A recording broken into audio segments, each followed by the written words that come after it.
In the courtroom, he pleads guilty to the charges. He sacrificed himself by lying that he killed Choi to protect Ye-Seung. Everyone who defended Yong-Goo got mad and couldn't believe why he had just confessed to a crime he didn't commit.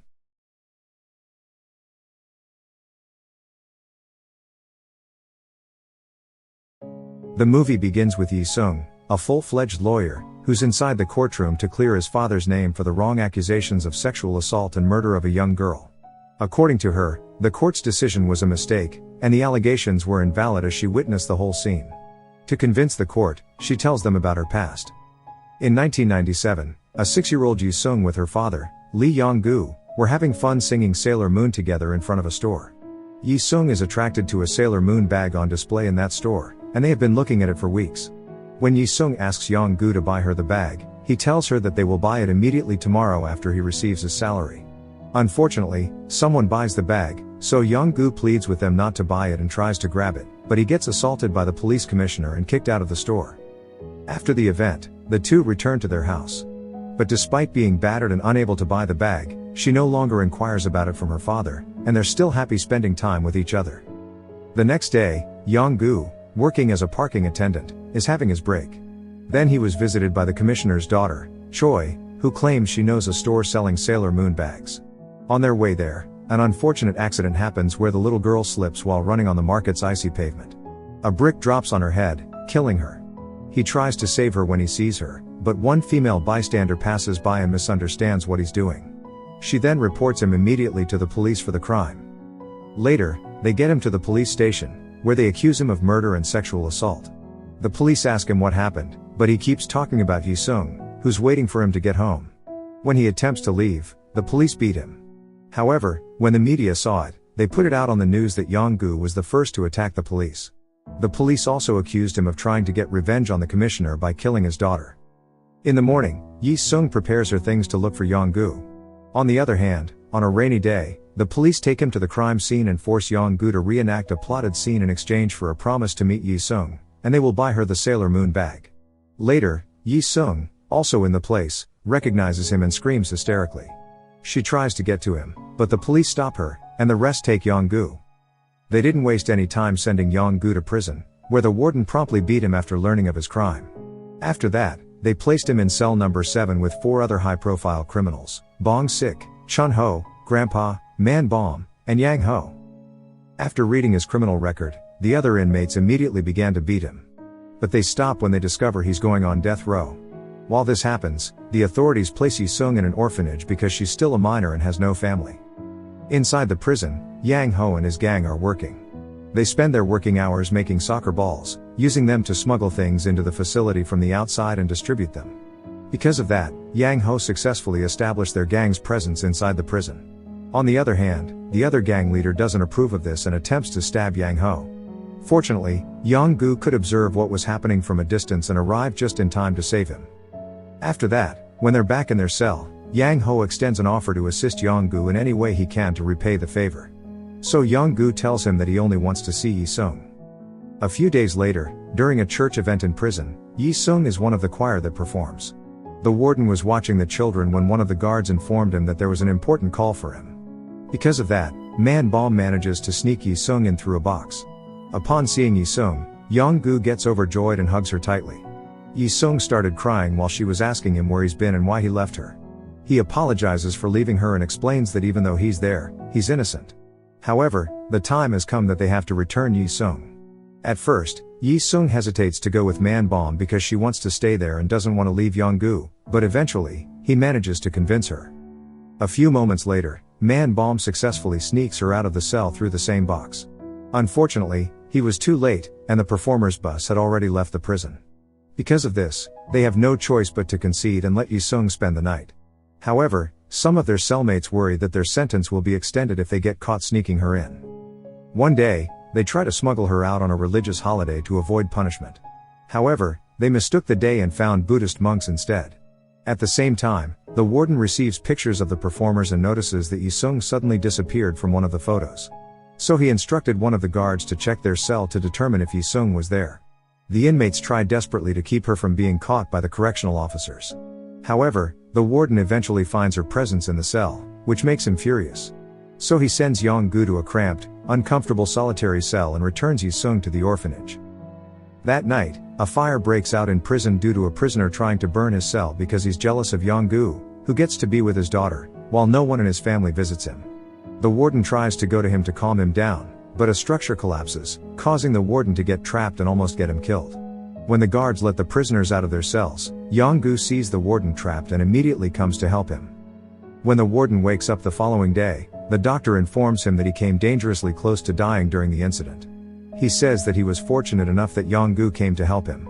After hearing that, he looks at Yong-Goo, who's on the opposite side of the room. He sees him lying unconscious with severe burns due to the fire. With that, he starts to think that Yong-Goo has a good heart and that he might be innocent. Meanwhile, Ye-Seung comes back to her school. She tells her teacher that she wants to see her father and wants her teacher to join her.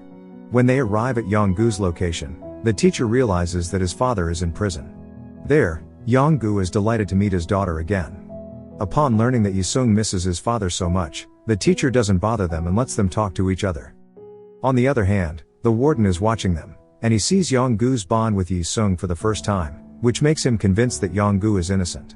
Later that night, the warden scans through Yong-Goo's files again. Moments later, the warden learns that Ye-Seung got sick after she visited her father, and he gets reminded of the death of his only son, who got killed by an inmate.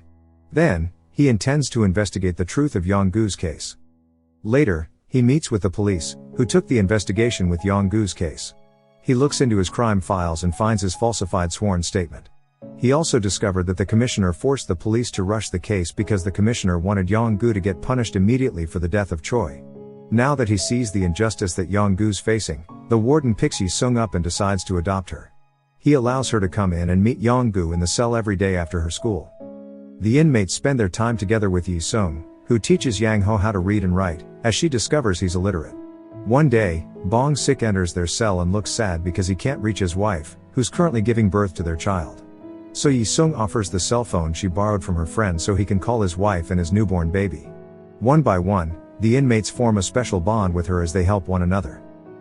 During their exercise, a correctional officer informs Yong-Goo that his final trial already has a schedule. The inmates train him to win the trial and unite with Ye-Seung outside. There, he tells his cellmates what he saw before the incident happened. He says that Choi was running, and the road was slippery. Since Choi went ahead of him, he lost sight of her, and the next he saw her, she was already on the ground with blood on her head. So now the detainees are thinking about how Choi came to be lying on the floor. While outside, they act out the situation and create different scenarios that lead to Choi's death. Then, they realize it's winter, and the girl slips into a frozen puddle. While falling, the girl accidentally grabbed a plastic wrap, making a brick fall onto her head and killing her. So seeing the girl unconscious, Yong-Goo tried CPR to save her. But the commissioner forces the police to report it as assault and murder despite Yong-Goo's denial. The next day, they train him to quickly answer potential prosecution questions without hiding the truth. Even though they find it hard for his illness, they're still confident that he'll win. From that moment on, they will suddenly ask him questions out of nowhere, so he'll be prepared to answer them in court by memorizing the words he has to say. Because he wants to be able to spend the rest of his life with Ye-Seung after the trial is over, he studies non-stop to ensure victory. On the other hand, the inmates organize a petition to be signed by the other prisoners to assist Yong-Goo in his trial. In the meantime, the warden goes to see the commissioner to persuade him that Yong-Goo is innocent.